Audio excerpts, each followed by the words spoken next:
Udumo kuNkulunkulu kweliphezulu nokuthula emhlabeni kubantu abathokozelwa nguye. Baba uNsibande uyakubingelela namhlanje ngithi uJesu KRISTU Inkosi. Siyambonga ke uNkulunkulu wethu kakhulu, siyamdumisa ukuthi asigcina silonde silibone lolu suku. Sijabulile kakhulu izolo besinabantu abadala bebebaningi ngaphezulu kwalokhu oke kube khona eminyakeni edlulile. Sibonga uNkulunkulu kakhulu ngoba ukukhula komsebenzi lokho. Uyakhula umsebenzi kaNkulunkulu. Yebo, siyazi futhi si-aware ukuthi abebekhona abaningi asikhonzi nabo basuka emabandleni ahlukene, kodwa besenza izwi leli kuLuka 14. Besenza izwi elithi uma uba nesidlo mema abantu abangeke bekwenanisele.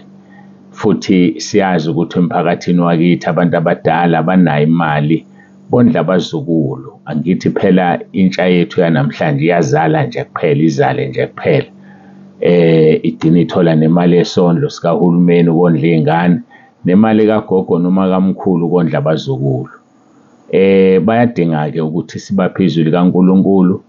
Bayadinga futhi ukuthi sibabusise ngalokho uNkulunkulu asiphe khona. Ngiyathandaza, ngiyafisa ukuthi kugcine sikwazi ukubathengela izipho ezithize, babe nezipho abazitholayo uma kunale nkonzo sihlangene. Kodwa-ke siyamkholwa, siyamthemba uNkulunkulu kuyogcina kwenzekile, kodwa-ke bekukhona ukudla, amakhekhe, udrinki, ngikholwa ukuthi bajabulile. Uma-ke uya laphaya ku-YouTube ungena uthi Apostle Dr. Inkonzo, uzobabona-ke ogogo nomkhulu, ubhala igama likagogo nomkhulu omaziyo wakho, noma-ke uma ungamazi uzoscrolla nje uzobabona kubhaliwe ukuthi Senior Citizens Service, testimony yabo bebekhuluma-ke nokho. Siyambonga uNkulunkulu kakhulu. Siyakholwa ukuthi nangonyaka ozayo ngokugcinwa inkosi, ngithema ngibheka ikhalenda ngathi mayisigcina ngicabanga ukuthi kube kungumhla ka-6 kuDisemba ngonyaka ozayo ngoLwesihlanu. Isizathu siyenza ngoLwesihlanu ngoba simema bonke nalabo abasabathayo beze bazozwa izwi likaNkulunkulu. Simbonga kakhulu uNkulunkulu, bonke basukumile bamamukela uJesu. Siyambonga uNkulunkulu. Emva kwalokho baphinde bathanda ukukhulekelwa. Abantu abadala phela bayagula, banamahlala khona. Ngiyamkholwa kuNkulunkulu ngoba bakhona nabafakazile ukuthi bakhulekelwa ngokudlule basinda. Siyambonga uNkulunkulu, uyawenza umsebenzi. Ayike asingene enkonzweni yanamhlanje. Ngiyacela ukuthi siqale ngokukhuleka, ngiguqe sisondele kuNkulunkulu wethu. Ngixolise kancane laphaya ku-YouTube. Isikhathi kusesekuseni, nezulu liguqubele, kune-light engisebenzisayo. Ngiyabona ukuthi akuveli kahle noma angiveli ngendlela efanele. Enye iglass ezibukweni zami i-reflector le-light engisebenzisayo. Kodwa-ke okukhulu ukuzwa i-message. uNkulunkulu anibiyele, uNkulunkulu anibusise. Ngiyacela siguqe sikhuleke sisondele kuNkulunkulu wethu nangawo lo mzuzu. uJesu KRISTU oyinkosi.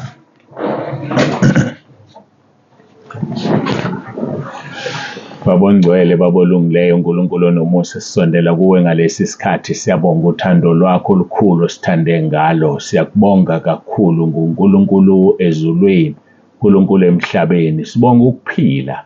Sibonga Nkosi ukuthi siyakwazi ukwenza izinto ngamandla osiphe wona. Sisize singadlali ngalomusa, sihlale kuwe singasuki, sikukhonze ngeqiniso, sizihlanze, sizihlambulule kuwe ngoba wena uhlambulukile. Sigeze imizimba yethu kamoya, siyinake ngaphezu kokunaka imizimba yethu yenyama.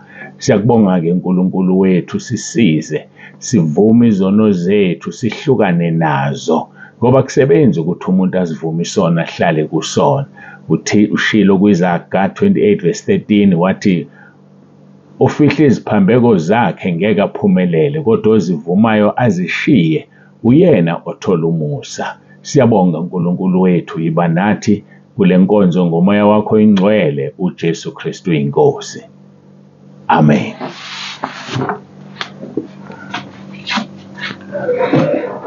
Siyambonga-ke, siyamdumisa uNkulunkulu wethu kakhulu. Ngiyacela ukuthi-ke sivule izwi eliwumgogodla abaseFilippi chapter 2 verse 9 kuya verse 11. Ngalokho-ke uNkulunkulu wamphakamisa kakhulu, wamnika igama eliphezulu kwamagama onke, ukuze kuthi ngegama likaJesu amadolonga aguqe, awabasezulwini nawabasemhlabeni nawabangaphansi komhlaba. Verse number 11, nezilimi zonke zivume ngokuthi uJesu Kristu inkosi, kube inkazimulo kuNkulunkulu Yise.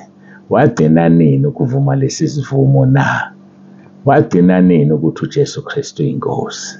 Wagcina nini ukunika inkazimulo uNkulunkulu Jehova Sebawothi, uSomandla, umnini mandla onke, yena ongebonwe, ophila ingunaphakade?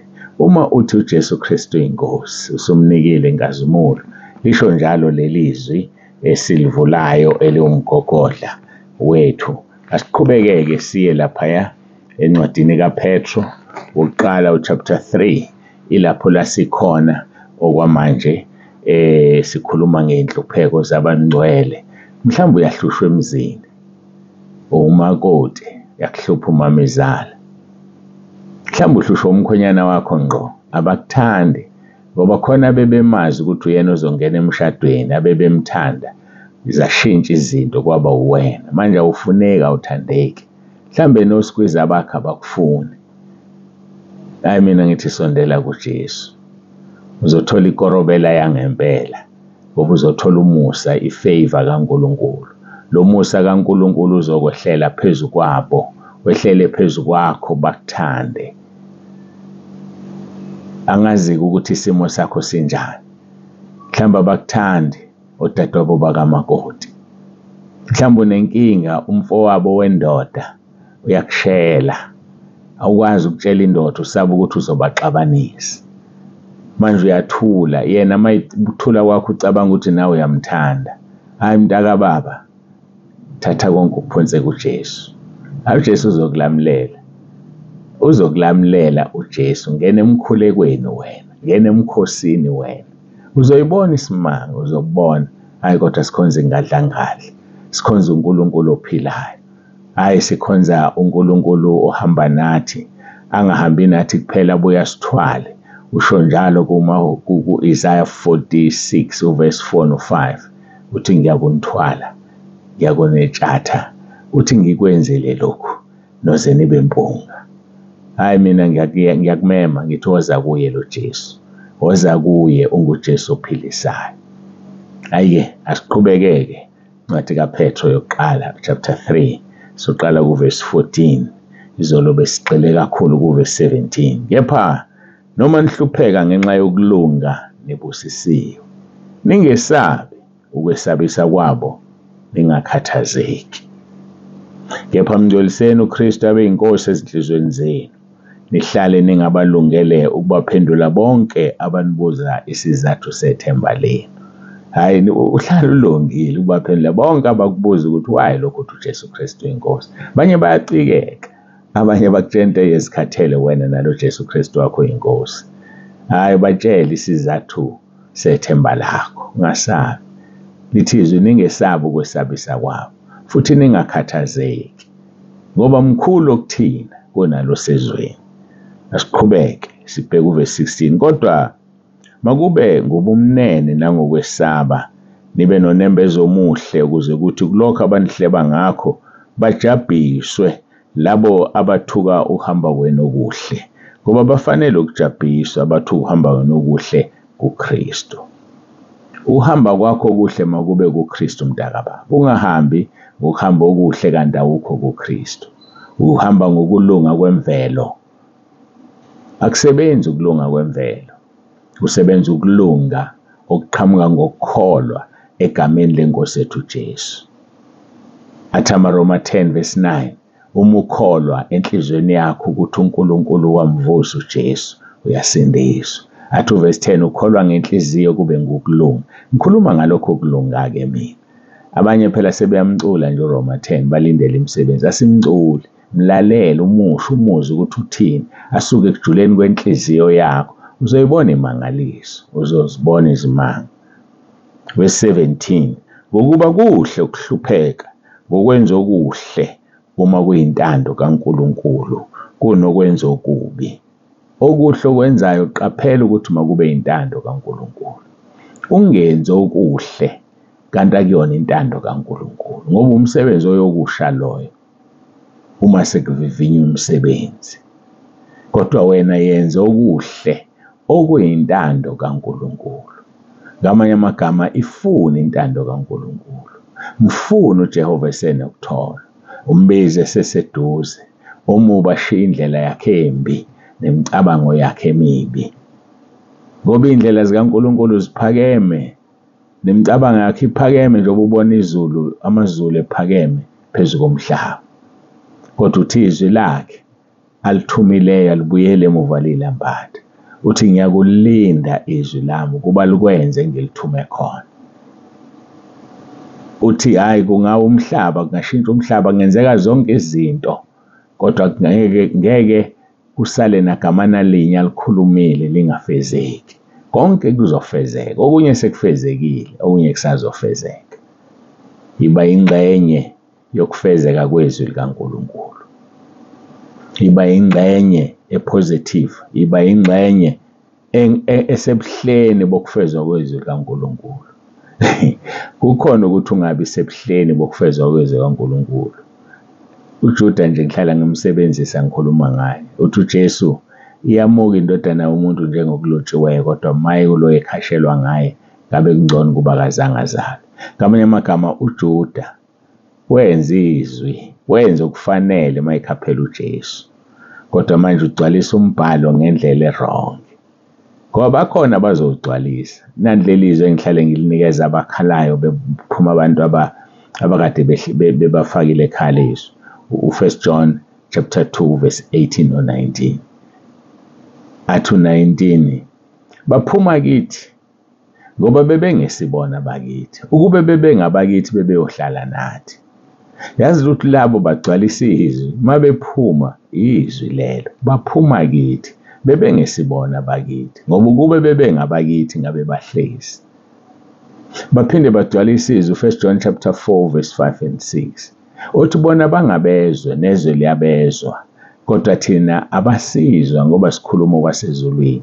Mayephuma umuntu ekhaya lezwi ngoba akezwa, hayi akezwa. Yebo akakafuni ukuhlukana nezono, kodwa ukuthi akezwa, ngoba uma uzwa kahle uzomesaba uNkulunkulu. Matthew chapter 10 verse 28, mesabeni loyo othi esebulela abenamandla okuphonsa esihogweni. Manje abantu abamsaba uNkulunkulu bacabanga ukuthi inganekwane le. Ayosa ngelinye ilanga, benze njalo nangesikhathi sikaNoah, babephuza lisho njalo izwi, bendisa beganiselana, bebusa. Awu yafika imvula, bacabanga ukuthi imvula ejwayelekile, kanti cha kuyona ejwayelekile. Yoba njalo nangosuku lokubuya kweNkosi yethu uJesu.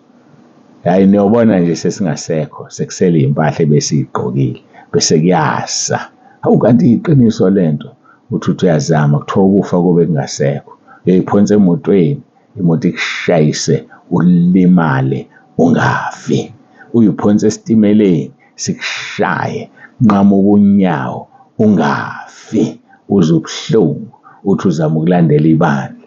Ngaleso sikhathi ukufa kube kususpendiwe ngoba kube kuhamba ibandla. Hawu ngiyakusaba ukuhlupheka okosala kwenzeka emhlabeni. Mntaka baba, besaba uNkulunkulu. Mntaka baba, lalela izwi likaNkulunkulu lenze. Ungabi ngoluzwayo kuphela uzikhohlisa. Ngoba liyeza usuku luvutha njengeziko. Bonke abaziqhenyayo nabo bonke abenza okubi liyobashisa, lungabashiyeli impande nagatsha. Kodwa-ke asisondele kuJesu, asisondele esihlalweni somusa, zifafazwe inhliziyo zethu ngegazi lakhe. Babusisiwe abazeqo zabo zithethelelwa amahubo 32. Babusisiwe labo uJehova ngababalela isono, ngoba izono ziyavunywa. Noma ungamelana nakho ngayiphi indlela, ziyavunywa izono mntaka baba. awuzivumi-ke kunoma kubani, uzivuma kuloyo uNkulunkulu amgcobelele umsebenzi, uvuma izono zakho kusukela ebuncaneni, ukhumbula ukuthi uqaleni nokona. Sikhuluma ngokuhlupheka, sithi ungahlushwa ngoba nakho uwonile, kodwa uma uhlushwa ngenxa yegama lenkosi uJesu, jabula uthokoze ngoba umvuzo wakho omkhulu ezulwini. Simphinde uverse 17, ngokuba kuhle ukuhlupheka ngokwenza okuhle uma kuyintando kaNkulunkulu kunokwenza okubi, ngokuba naye uKristu wahlupheka kwaba kanye ngenxa yezono, uverse 18 loyo, olungileyo ngenxa yabangalungile, ukuba siyise kuNkulunkulu. Wahlupheka uJesu, wahluphekela wena, wahluphekela mina, ukuba siyise kuNkulunkulu. Asambeni siye kuNkulunkulu ngoJesu. Uyindlela neqiniso nokuphila, John 14 verse 6. Uthi akekho noyedwa ozoya kubaba wakhe kuphela through yena. Uyindlela, uyiqiniso, ungokuphila. Woza enkosini uJesu. Uyakuthanda mntaka baba. Uvulele izandla. Uthi ngime eminyango ngiyangqongqotha. Umuzi wezwi lami uvula ngizongena. Ngihlale nawe, uhlale nami, ngidle nawe nawe udle nami. Abanye bathi sebamvulela. Kuyenzekani uhlale nomuntu etafuleni ningakhulumisani na? Wagcina nini ukukhuluma kwenkosi uJesu kuwe? Mhlambe wake wakhuluma. Mhlamba akakaze aze akhulume silokhu wamamukela uJesu. Kufanele kukuhluphe. Ingani uthi uhlala nawe etafuleni adle nawe? Uhlala kanjani nomuntu ningakhulumisani? Susa isono, susa udonga. Ikona okwenza ungamuzwa ngisho ezama ukukhuluma nawe, ezama ukuholela emadleleni ahlaza. Uzofika kanjani kulesi simo sokuthi noma uhambe esigodini sethunzi lokufa ungakwesaba okubi? Susa isono, vuma isono, uhlanzwe, ube ngohlanzekileyo. Ayi, ngiyabona isikhathi sesinje, ake ngikhuleke, simbonge uNkulunkulu. Ngikushiya nalelo, zivunyiwe izono zakho, zithethelele izono zakho, uzishiyile izono zakho. Masikhuleke.